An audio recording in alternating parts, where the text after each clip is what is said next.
A king's authority once rested in the gleam of a stone from a distant land. This was the ancient Mediterranean, where elite craftsmanship was a silent language of power, spoken through the materials chosen by master artisans. By the end of this journey, you will understand how a civilization's true story is written not in texts, but in the very substances it prized most. Why did Minoan palaces deliberately shimmer with luminous gypsum? And how could a dye made from sea snails be worth more than silver? We are about to trace the origins of these choices, uncovering a forgotten code of influence that connected empires. What single material in your own life do you think holds the most powerful story? Within the hushed confines of a Bronze Age workshop, the air thick with dust and ambition, an alchemy of power was taking place. This was no simple craft space. It was a sanctum where raw earth was systematically transformed into objects of immense social and political influence. The elite craftsmanship of the ancient Mediterranean was a deliberate performance of status, a complex language where the rarity of a material, the mystery of its origin, and the weight of its symbolic meaning were every bit as crucial as the artisan's skill. This practice created a stark, tangible hierarchy. A king did not just own a fine cup, he possessed a cup carved from a specific stone found only in a distant, treacherous mountain range. That choice, that specific material, was the message. As one modern archaeologist puts it, the choice of material was the first and most important declaration of an object's intended purpose and audience. This principle governed workshops from the bustling cities of Mesopotamia to the fortified palaces of Mycenae. What something was made of was often more important than what it actually was. A simple cosmetic jar made of common clay held one story, while an identical jar carved from gleaming obsidian told an entirely different one, a narrative of far-reaching trade networks and exclusive access. This foundational understanding, that material itself was the message, is the bedrock upon which all ancient luxury was built. It forces us to look past the finished object and ask a more profound question.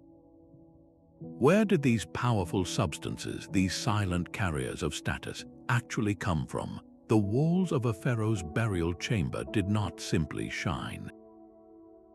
They radiated a captured, liquid sunlight, a brilliance achieved with gold hammered so thin it breathed.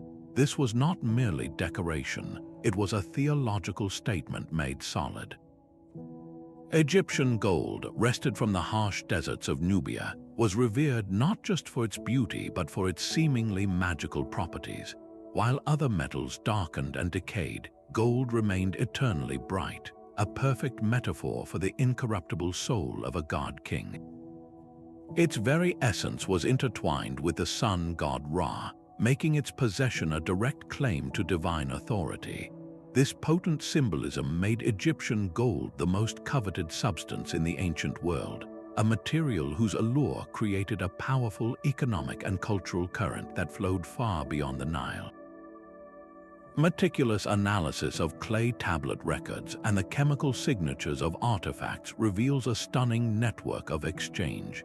Egyptian gold ingots, stamped with royal seals, were traded to the palace workshops of Minoan Crete and the citadels of Mycenaean Greece. In return, the pharaohs received other luxuries like fine pottery and rare oils, but the true value of the transaction was the shared language of power. A Mycenaean chieftain buried with an Egyptian gold cup was not just displaying wealth, he was aligning himself with the most formidable and eternal kingship known to the age. Why was this specific gold so incomparable? The Nubian mines produced gold with a uniquely high purity, giving it a warmer, more luminous glow than other sources, a tangible difference that reinforced its elite status. The journey of this metal reveals a Mediterranean world already deeply interconnected by a shared desire for substances that could translate abstract authority into an undeniable physical presence. This network of desire, however, was not built on warmth and light alone. It also thrived on a material that was cold, sharp, and born from the Earth's most violent forces. While gold captured the sun, another material mastered the blade. In the hands of a specialist on the island of Milos, a lump of volcanic glass was not a rock but a promise of perfection. With each precise tap, a tool emerged with an edge so fine it could rival modern surgical steel. This was Aegean obsidian, and its value was born from a perfect storm of physics and scarcity. Its unique molecular structure, a result of rapid volcanic cooling, allows it to fracture in a way called conchoidal, creating a continuous edge of microscopic sharpness. This was not a material for the everyday. A farmer used flint, but a priest performing a ceremonial rite used obsidian. A royal surgeon tending to an elite family used obsidian. Its glassy, jet-black surface was polished for inlays in ceremonial weapons and fine furniture, making it a visual statement as much as a functional one. The very control over its source from islands like Milos and Gili became a foundational form of economic power. Whoever commanded the flow of this black glass commanded a piece of the elite toolkit.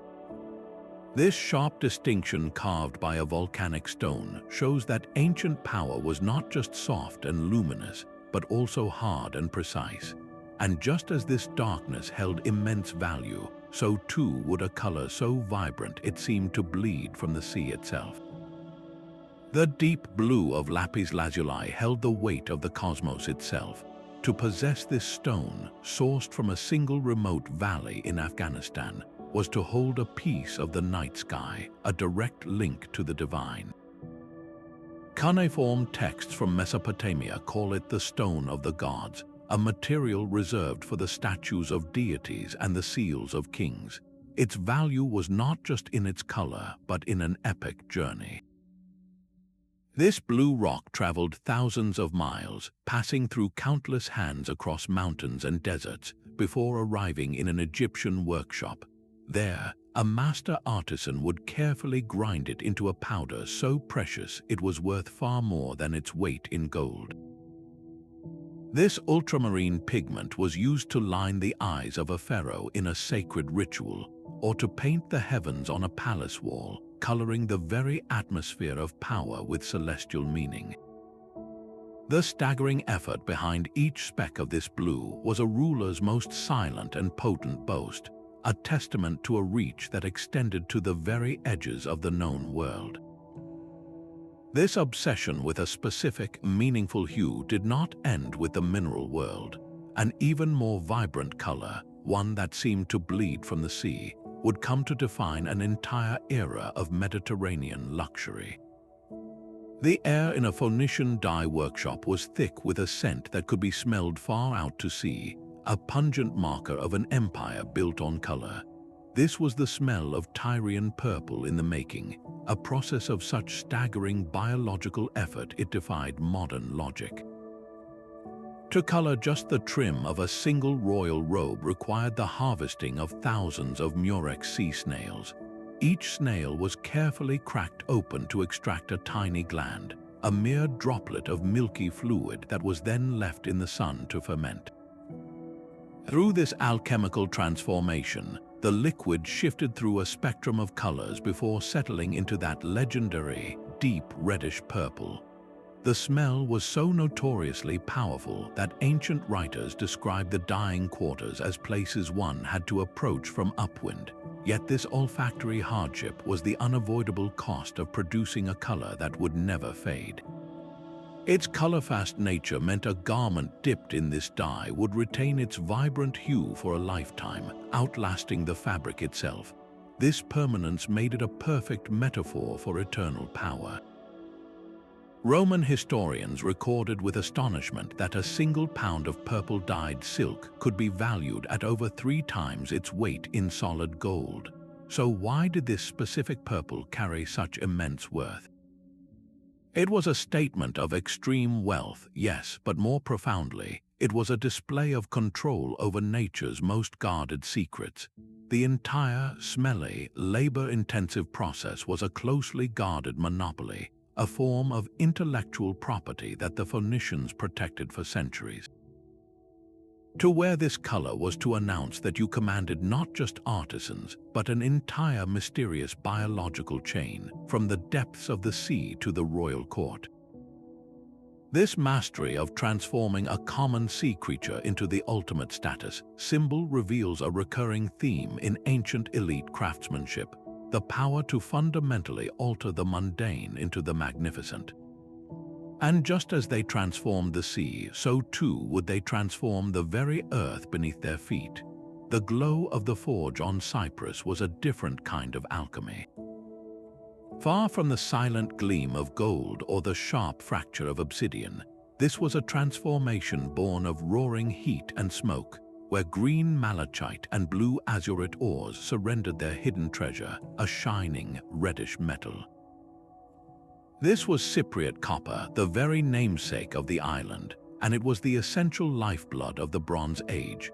Control over these mines was not merely a source of wealth, it was a direct claim to military and economic supremacy, for copper was the backbone of everything from common tools to the weapons that defined empires. Yet in the hands of the elite, its use was anything but common. Artisans mastered its alloys, creating a special high tin bronze that gleamed with a pale, golden hue, reserved exclusively for ceremonial daggers and polished mirrors that reflected not just faces but status.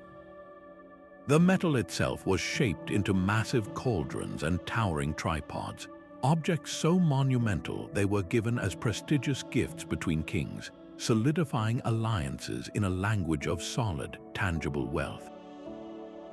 But why was this particular copper so deeply symbolic?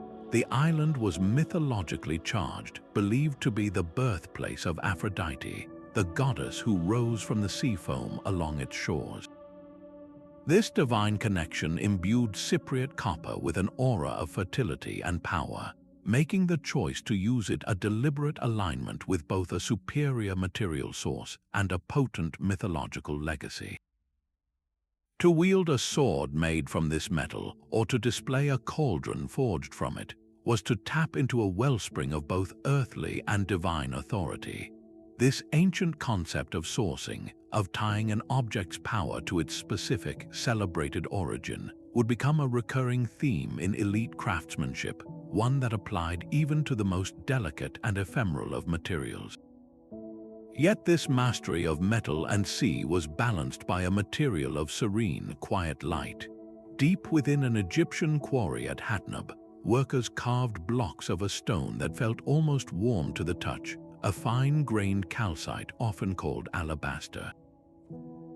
In the hands of a royal artisan, this stone was transformed. They would hollow it out, patiently grinding the walls until they were astonishingly thin. The result was a vessel that did not simply hold light but embraced it. When placed near a window or a lamp, the entire jar would glow with a soft, internal luminescence, its creamy, golden white veins seeming to pulse with a captured warmth. This was not the blinding flash of gold, but a gentle, radiant diffusion. The stone's relative softness made this delicate work possible, allowing for the creation of exquisite jars and bowls destined to hold the most precious substances of all, perfumed oils and sacred unguents.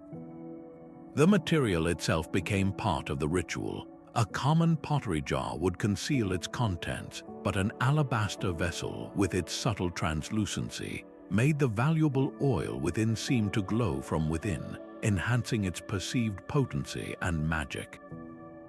Surviving temple inscriptions meticulously record royal orders for thousands of these alabaster jars, not for common use, but as key instruments in diplomacy and elite trade. A gift of fine oil was impressive, but a gift of fine oil presented in a vessel of glowing Egyptian alabaster was a multisensory masterpiece. It spoke of a ruler's access to specialized quarries, his patronage of supremely skilled craftsmen, and an aesthetic that valued subtle, sensory elegance over overt display. This was a luxury that asked to be appreciated not in a moment of awe, but in a sustained, quiet contemplation. And just as this stone captured light to hold fragrance, another class of materials would be sought for the captivating scents they themselves released. The most powerful statement a ruler could make was one that vanished into thin air. In the great temples of the ancient world, the air itself was a medium of elite expression, thick with the sweet, piney smoke of burning frankincense and myrrh.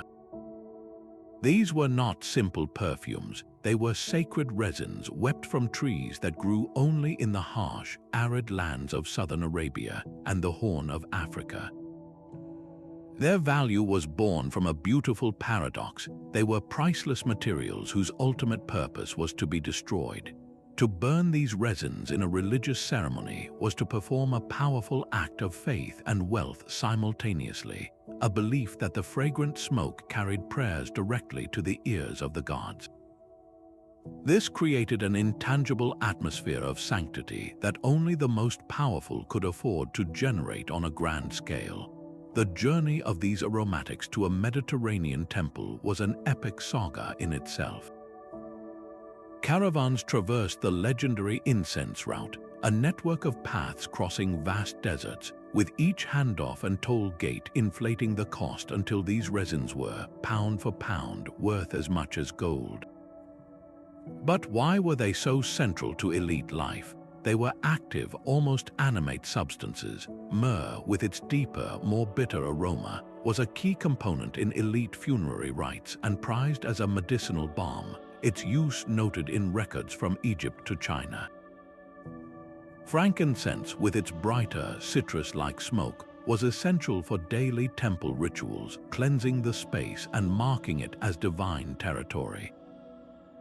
To be able to burn great quantities of it was to announce that your resources were so vast you could literally turn treasure into transient scent, a display that left behind no physical object, only a powerful memory and the perception of unparalleled piety.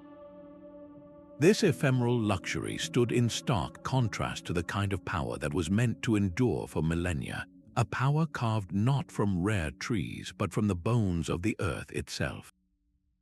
A single block of red granite from Aswan weighs more than 1,000 men.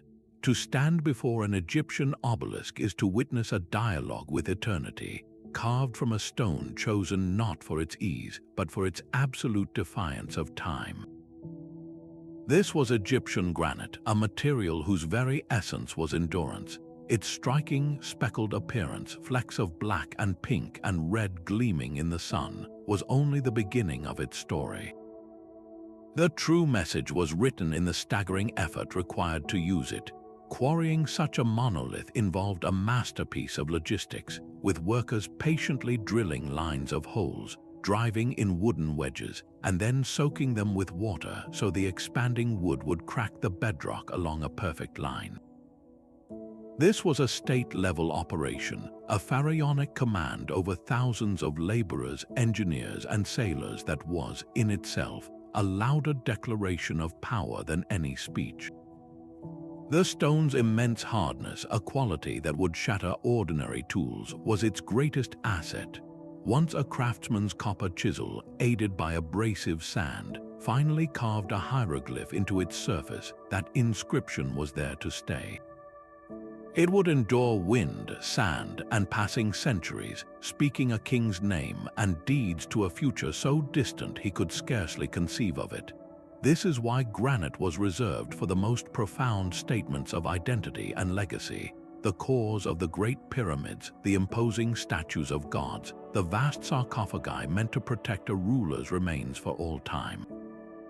Choosing granite was the ultimate act of confidence. It was an assertion that the authority it represented was as permanent and unyielding as the continent itself.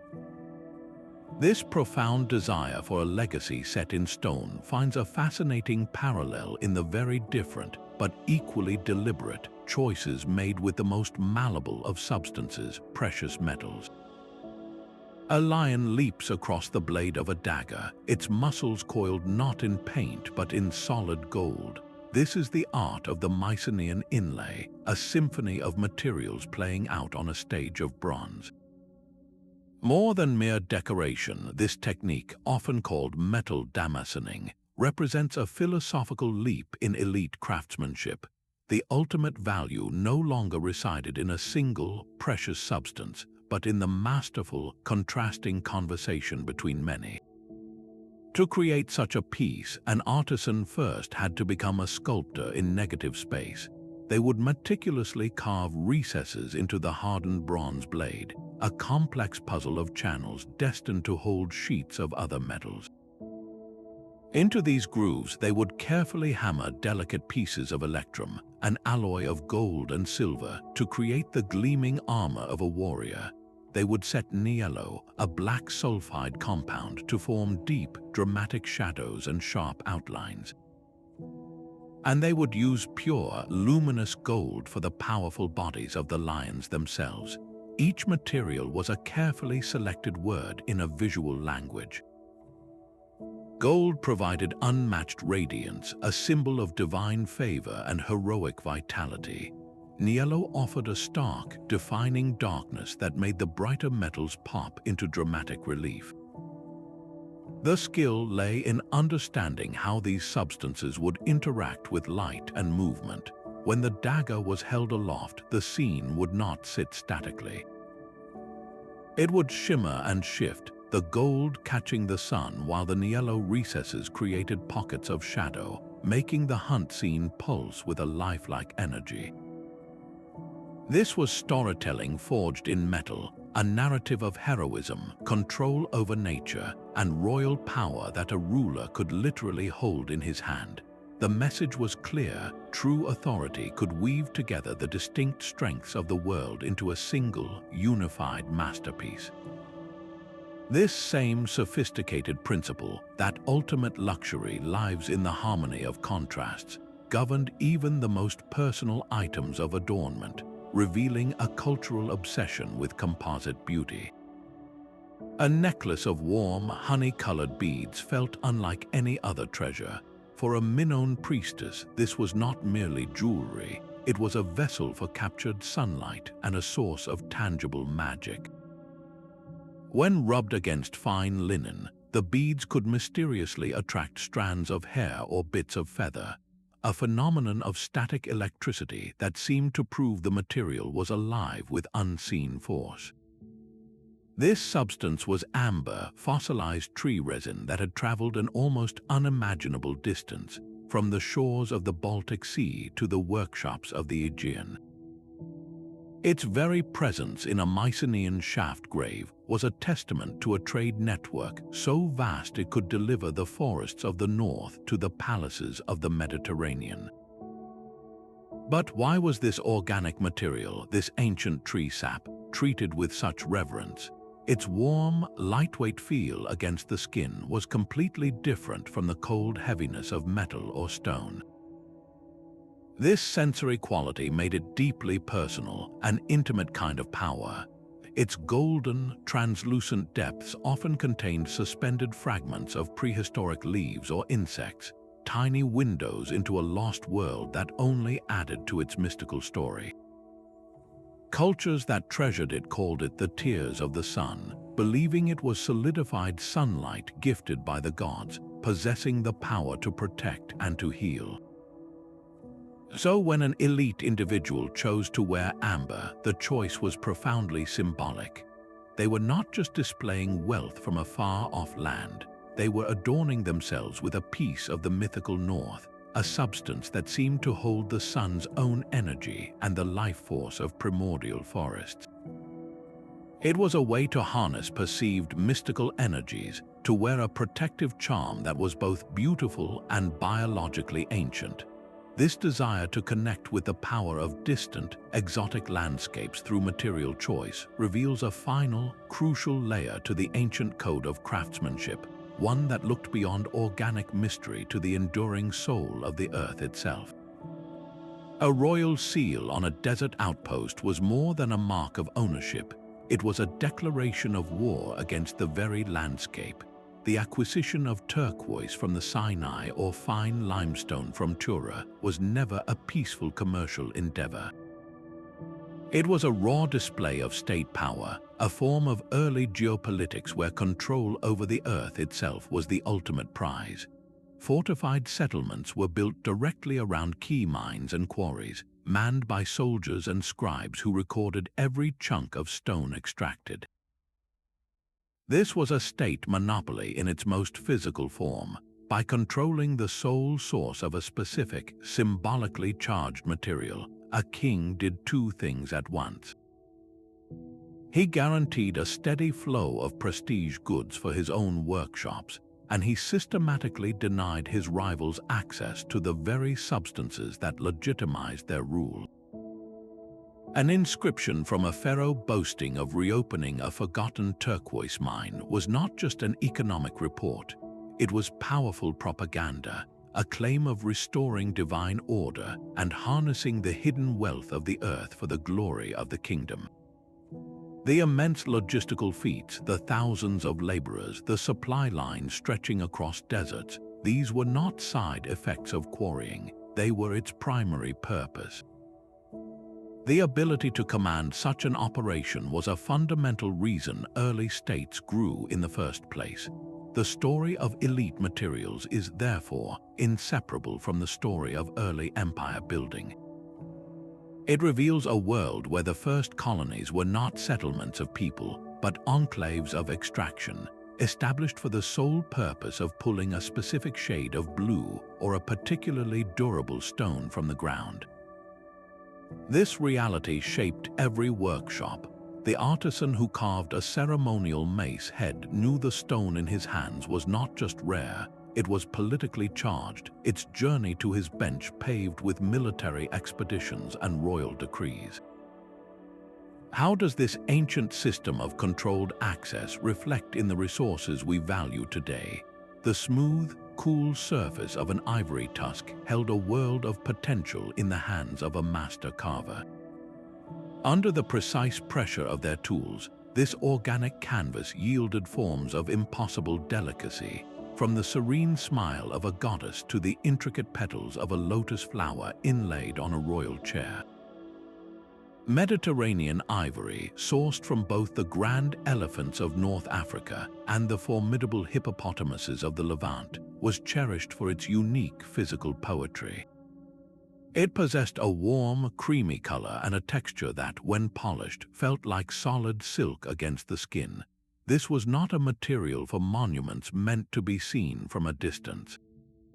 It was a tactile, intimate luxury, an object designed to be held, turned over in the hands, and appreciated in the quiet moments of personal life, perhaps a delicate cosmetic box used in a daily ritual of adornment.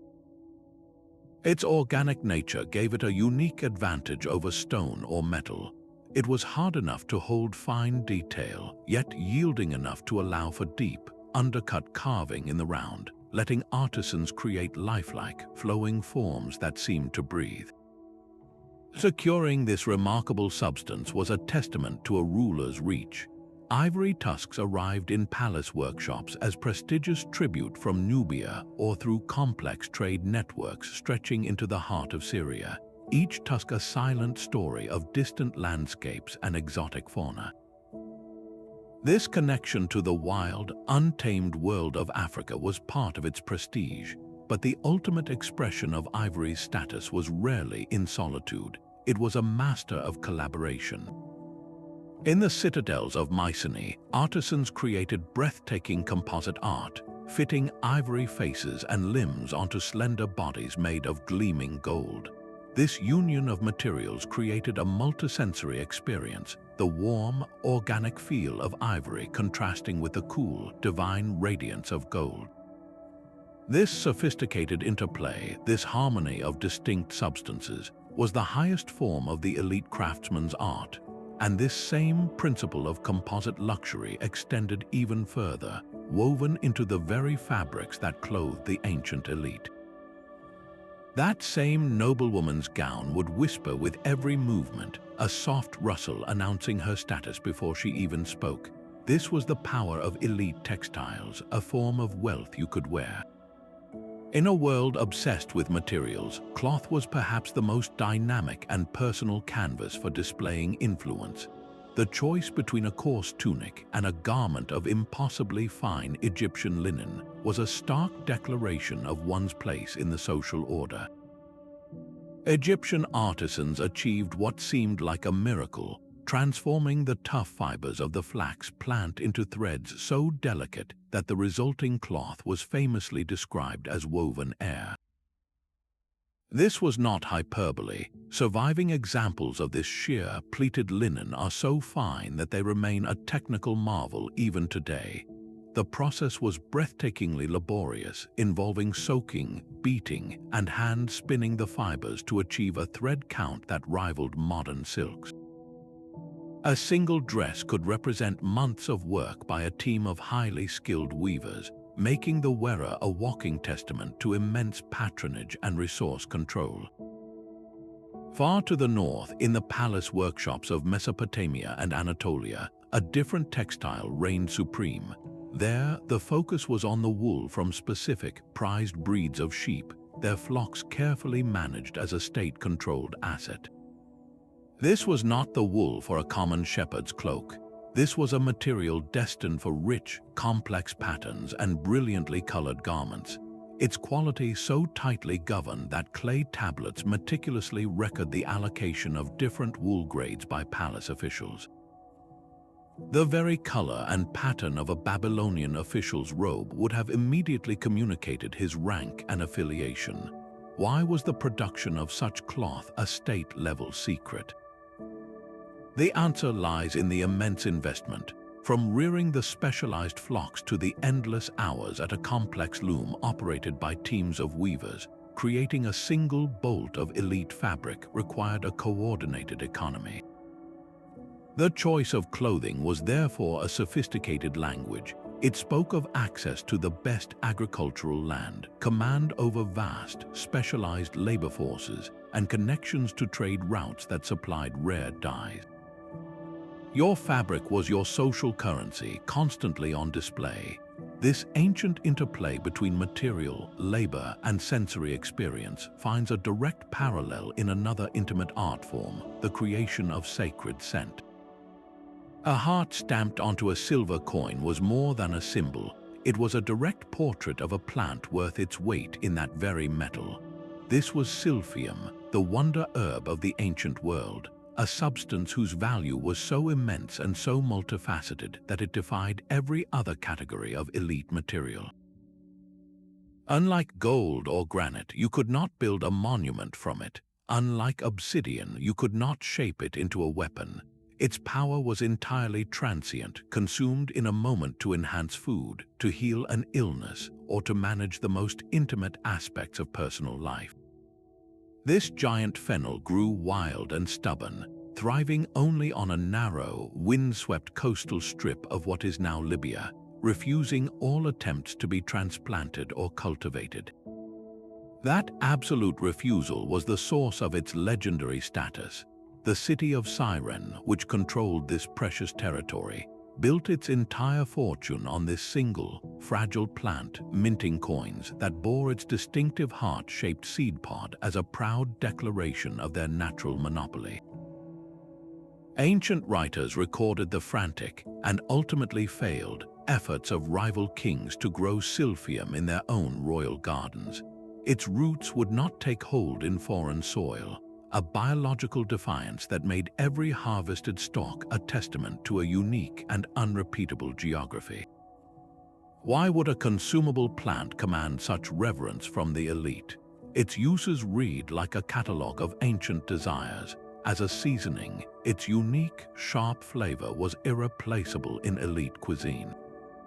As a medicine, it was a celebrated remedy for everything from sore throats to more serious ailments. And most famously, historical sources suggest it was a highly effective contraceptive, a form of personal agency in a world where controlling one's own future was the ultimate luxury. This transforms our understanding of ancient prestige. Value was not always about what lasted for eternity. Sometimes, the most profound power was held in a substance that could be swallowed, a material that offered not a legacy in stone, but well-being, pleasure, and control in the present moment. The story of Silphium is a poignant reminder that the ancient pursuit of the rare and the exquisite was as much about the quality of life as it was about the display of power. A master carver never fought the stone but listened to it. The very nature of the materials that defined ancient status demanded an entire universe of specialized tools and techniques, each one a response to a specific physical challenge. Consider the artisan tasked with hollowing out a vessel from a block of unforgiving Egyptian granite. A copper chisel alone would only scratch the surface. His solution was a perfect marriage of physics and patience. He would use a copper drill bit, but its true cutting power came from a constant stream of wet sand poured into the groove. The hard quartz particles in the sand, dragged under the spinning copper, did the actual grinding. This simple yet brilliant abrasive process turned a soft metal into a tool capable of conquering the hardest stone on Earth. The material itself dictated the method. This principle governed every elite workshop. The legendary hardness of emerald, for instance, could not be mastered until artisans discovered that only diamond, another profoundly hard stone, could cut it. They would embed tiny, sharp diamond fragments into the tips of their bronze drills, creating the ancient world's equivalent of a power tool. This was not mere craft. It was a deep, intuitive science, accumulated knowledge passed from one generation to the next. A lapidary knew that a specific grade of emery abrasive from the island of Naxos was the only thing that could properly grind and polish a luxury vase made of obsidian. A softer abrasive would simply disintegrate, useless against the volcanic glass. This intimate relationship forced regional specializations. A city located near a source of fine abrasive sands would naturally become a center for hardstone carving, its artisans honing their skills over centuries because the very earth beneath them provided the key. The mastery, then, was a delicate dance. The artisan had to possess a vision, but also the profound technical wisdom to coax that vision from the material's own inherent possibilities and stubborn limits. How does this ancient dialogue between a creator's intent and a material's reality still shape the beautiful objects we cherish today? A necklace of jagged, fiery orange shells felt like wearing captured pieces of the ocean's own soul. This was the spondylus shell, a prestige item whose value was carved not from the earth, but from the treacherous depths of the Aegean Sea. In the hands of a Neolithic artisan, its tough, spiny exterior was carefully ground and polished into beads and pendants that traveled hundreds of miles inland, far from the sight of salt water. Why would a culture deep in continental Europe prize this marine object so highly? Its worth was born from a powerful combination of animistic belief and sheer physical risk. The sea was a realm of profound mystery, a source of life and a place of great danger. To possess a piece of it was to hold a tangible connection to that primal force. Harvesting these specific shells was not a simple gathering task. It required free diving into deep, cold waters, a skill that itself was a form of specialized knowledge and courage. This dangerous harvest imbued each shell with a story of human endeavor and a brush with the unpredictable power of nature.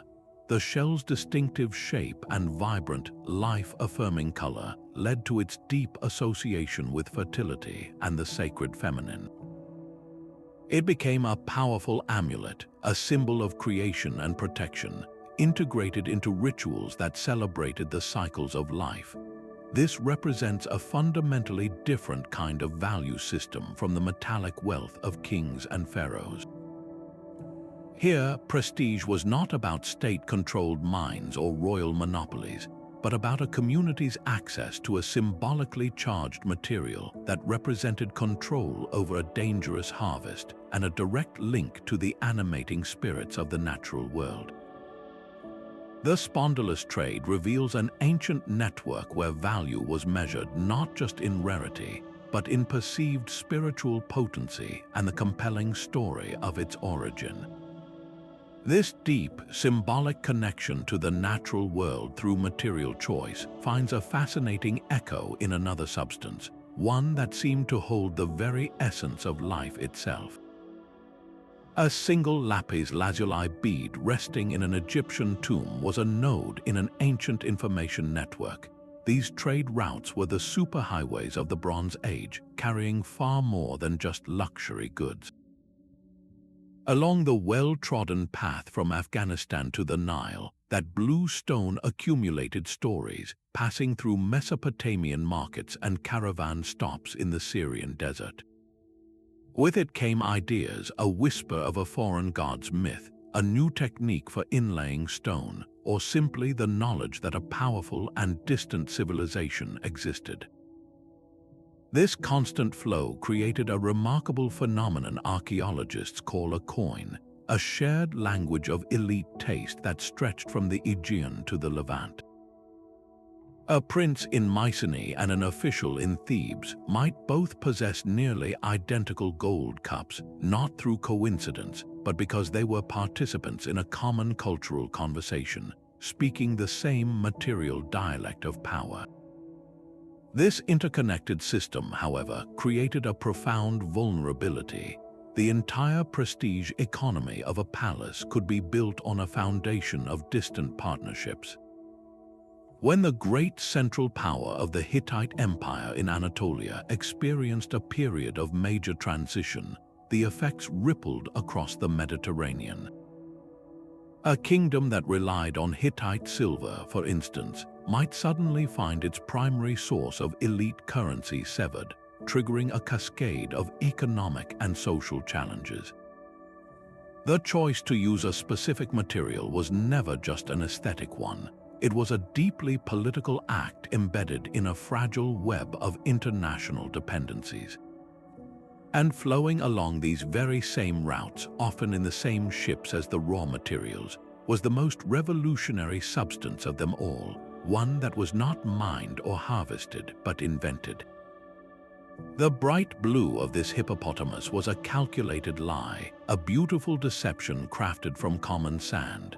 This is Egyptian faience, and its invention marks a quiet revolution in the ancient workshop. Here, for the first time, elite artisans stopped simply extracting value from the earth and began to engineer it from scratch. Their recipe was a stroke of genius, a simple alchemy of humble ingredients.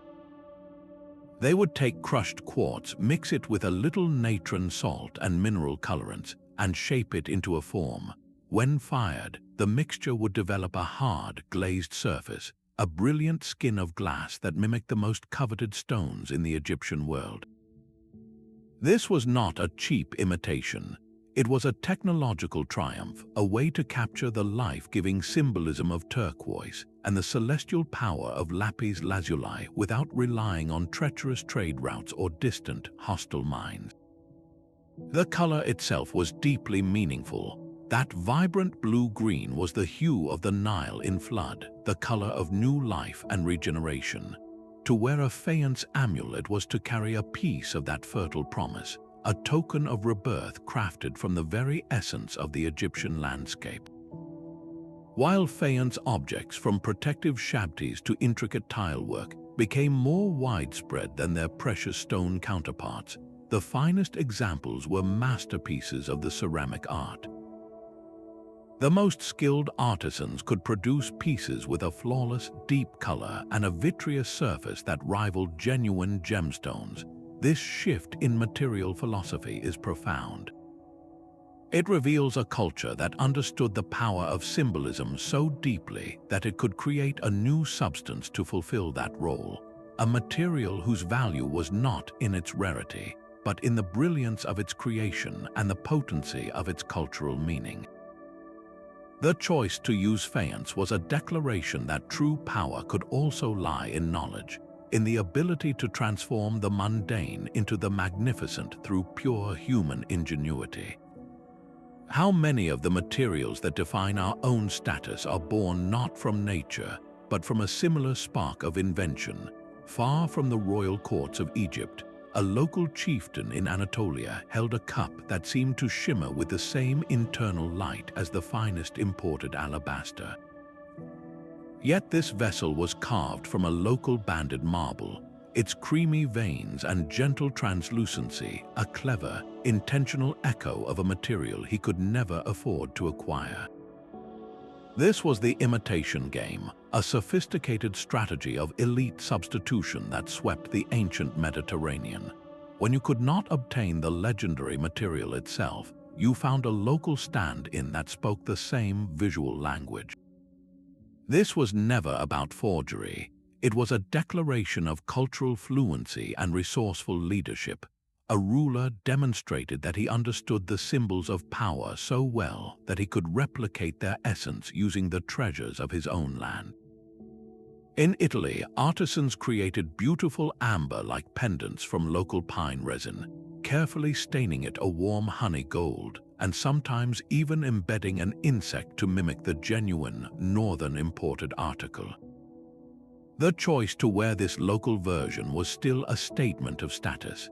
It said the wearer was connected enough to know what real amber signified, and powerful enough to command a local alternative that captured its magic. This adaptive process often sparked incredible local innovation. Artisans, forced to work with a different stone or a unique type of shell, learned to master its particular qualities. They developed new carving techniques for a locally quarried marble that was slightly harder or had a more dramatic grain. They created entirely new artistic styles that blended the international fashion with the unique character of their native materials. This reveals a profound truth about the ancient world. The desire to participate in a shared culture of prestige was so powerful that it could reshape local economies and inspire entirely new art forms. The system was so persuasive that even those on its periphery found ingenious ways to whisper its language, ensuring their place in the conversation of power. A massive terracotta coffin from ancient Cyprus could stretch over 2 meters long, its curved walls rising like the hull of a ship meant to carry a soul into eternity. This was no simple pot. In a land blessed with rich clay beds, the elite of Cyprus performed a remarkable act of cultural alchemy, transforming the most common of substances into a profound statement of identity and permanence. While kings in Egypt commissioned granite obelisks, Cypriot rulers invested their prestige in the mastery of earth and fire, commissioning monumental bathtubs, coffins, and storage jars that redefined the very meaning of clay. The material itself was humble, but the vision was anything but. The creation of such an object was a feat of engineering. Artisans used the coiling method, patiently building the form ring by ring with long ropes of clay, a process that took weeks and risked catastrophic collapse at any moment.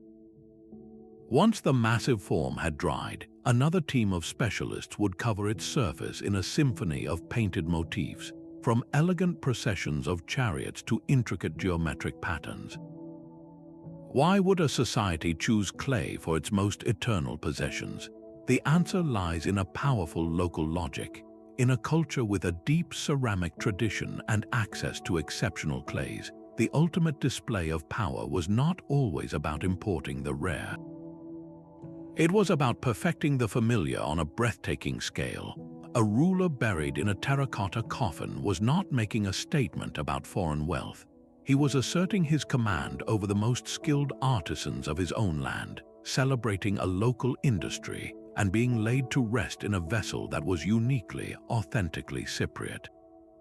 This challenges our very definition of an elite material.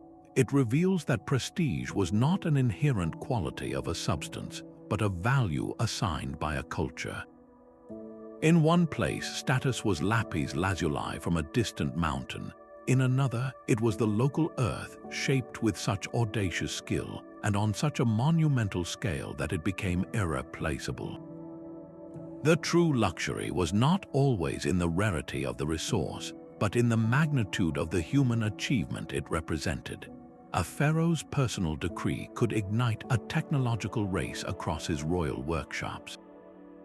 This was the engine of ancient material innovation, a force driven not by anonymous market trends, but by the specific, often demanding, tastes of the elite.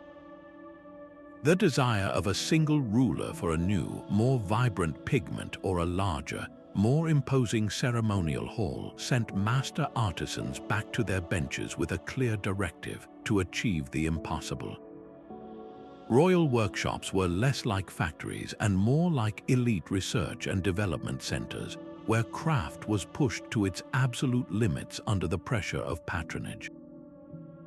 Consider the Mycenaean Wanax, a powerful king who desired a throne room that would physically overwhelm his visitors. His command did not simply commission a larger room. It forced architects and engineers to solve a novel problem: how to span a vast space with a timber roof strong enough to support heavy ceiling decorations. This single architectural ambition spurred advances in woodworking, in the sourcing of longer, stronger beams from distant forests, and in the quarrying of immense, polished gypsum slabs for a floor that would gleam with a soft, divine light. These were innovations born from a direct royal command. Surviving tomb paintings and temple reliefs offer a fascinating glimpse into this process, frequently depicting the monarch himself personally inspecting a newly finished gold vessel or running a hand over the surface of an inlaid cabinet. This was not a ceremonial gesture, it was the ultimate quality control, a demonstration that the ruler's eye and his preferences were the final arbiters of value.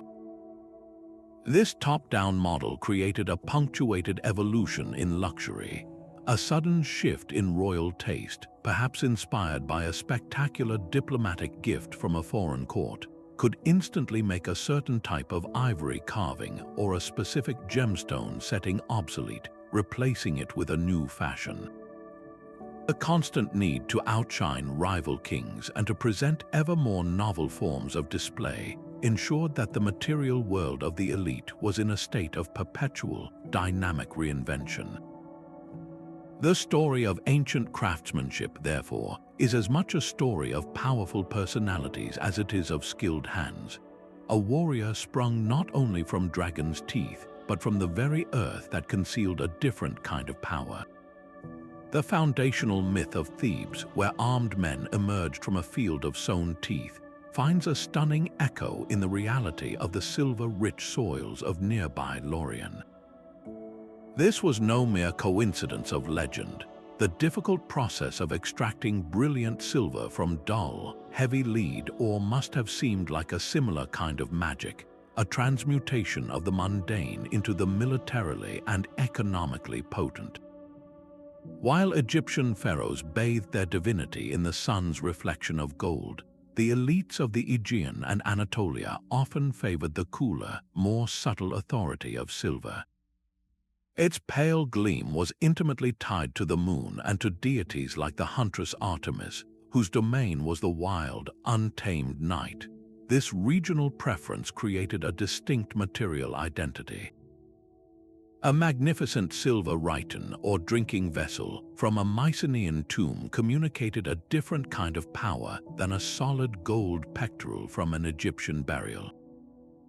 It spoke of a value system where aesthetic restraint and complex craftsmanship could rival the sheer, blinding wealth of the East. The famous Vafeo cups, with their masterfully repoussé scenes of bulls, are a perfect example. While two cups were found together, one of gold and one of silver, the silver cup was in no way a lesser object. Its choice represented a deliberate alignment with a specific aesthetic and perhaps even a specific ritual purpose, its cooler sheen evoking a different, more chthonic aspect of power. The immense wealth later drawn by Athens from the Laurian mines, wealth that built the very fleet that saved Greece, had its mythological and economic roots in this earlier age.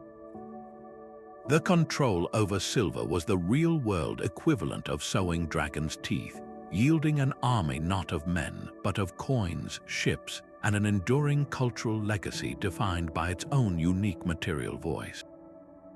A shattered piece of ivory, discarded in a corner of a royal workshop, holds a story the finished masterpiece never could. These ancient landfills and recycling pits offer a candid backstage pass to the world of elite craftsmanship, far removed from the perfect objects placed in tombs. When archaeologists sift through these remains, they find the evidence of a practical, often frugal, reality operating behind the glittering facade. A cache of broken bronze tripods and swords, carefully collected and awaiting the smelter's crucible, speaks volumes. It reveals an economy where the raw material was often more enduring than the object itself. In a time of conflict or scarcity, that ceremonial axe was not a sacred heirloom but a potential ingot, its form willingly sacrificed to secure the substance of power. This constant cycle of creation and recreation shows that ancient elites were savvy resource managers. The value of the material was so absolute that it could flow from a statue of a god to the blade of a plowshare and back again, depending on the needs of the era. Why would a culture so dedicated to permanence in its monuments be so pragmatic with its portable wealth? The answer lies in a fundamental understanding that while symbolism was vital, survival was paramount. A broken obsidian mirror might be too difficult to repair, but its fragments could be knapped into new, smaller blades for ritual use, ensuring that not a speck of its perceived power was wasted. This perspective breathes a profound humanity into these distant figures. They dealt with breakage and obsolescence just as we do. A finely painted pottery vessel, chipped and no longer fashionable, was not always thrown away. Sometimes it was painstakingly drilled with small holes and mended with wire, a testament to a personal attachment that transcended its perfect initial state. These mended objects, these piles of scrap, remind us that the pursuit of beauty and status in the ancient world was always a negotiation between the ideal and the possible, between the desire for eternal splendor and the practical demands of a changing world. The walls of a Theran villa did not simply display art, they were the art, their very substance a memory of fire and transformation. This was the volcanic tuff of Santorini, a stone born from one of the most profound geological events of the ancient world. Following the colossal eruption that reshaped the island, its people were left with a landscape of devastation, but also with a unique geological gift. They discovered that the compressed volcanic ash, this very tuff, was a perfect canvas. It was soft enough to be quarried and shaped with relative ease, yet its porous, absorbent surface grabbed onto mineral pigments in a way that made the famous Akrotiri frescoes glow with an almost internal light. The brilliant whites of leaping dolphins and the deep blacks of processional figures were not just painted on the wall, they were fused with a material that was the island's own reborn flesh. This was more than simple resourcefulness, it was a profound act of cultural alchemy. The elite of Thera took the substance of their own cataclysm and sculpted it into a breathtaking aesthetic identity. They turned a narrative of loss into a permanent statement of resilience and beauty, building their homes and adorning their lives with the very matter of the eruption itself. Alongside this sculptural stone, the eruption provided another, more subtle tool. Pumice, that frothy, lightweight volcanic glass, became the island's natural sandpaper. Artisans used its abrasive quality to smooth and polish everything from fine obsidian blades to the surfaces of the tough walls themselves, preparing them for their painted narratives. So why did this choice carry such deep meaning? A ruler living in a house made of volcanic tuff was not just living in a beautiful space. He was inhabiting a story, a daily reminder that his authority was rooted in an unparalleled understanding of this specific, dramatic place. His power was not imported, it was quite literally quarried from the soul of the island, a distinct form of prestige written in the stone of a reborn world. This deep connection to a local, story-rich material reveals a final, crucial pattern in the ancient code of elite craftsmanship, one that looked beyond simple rarity to the profound power of a substance's own biography. From the solar brilliance of Egyptian gold to the fragrant smoke of Arabian frankincense, we have traced a map of power written not in ink but in material substance. Every object we have encountered, from the stone of a pharaoh's sarcophagus to the shell of a Neolithic necklace, was a deliberate word in a complex language. This was a grammar of influence where the rarity of a resource, the mystery of its origin, and the sheer effort of its acquisition spoke louder than any treaty or decree. These choices created a visual and tactile hierarchy that shaped entire societies, fueling the ambitions of empires and forging connections across vast, unknown seas. They remind us of a profound truth that value is never truly inherent in a substance itself. It is assigned layer by layer through the collective beliefs of a culture, the immense skill of its laborers, and the compelling power of a story well told. As you look at the world around you, consider the materials in your own life. What objects do you possess that carry a silent story of distant lands, specialized knowledge, or cultural meaning? What choices define our status and identity today, and how might future generations interpret the substances we have chosen to surround ourselves with? We invite you to share your own thoughts on these ancient mysteries in the comments below. If this journey through the material world of the ancients captivated you, subscribe for more deep dives into the secrets of history. And remember, the past is not just something we read about in books. It is a story we can still hold in our hands, a tangible whisper from a world that understood the weight of the earth itself.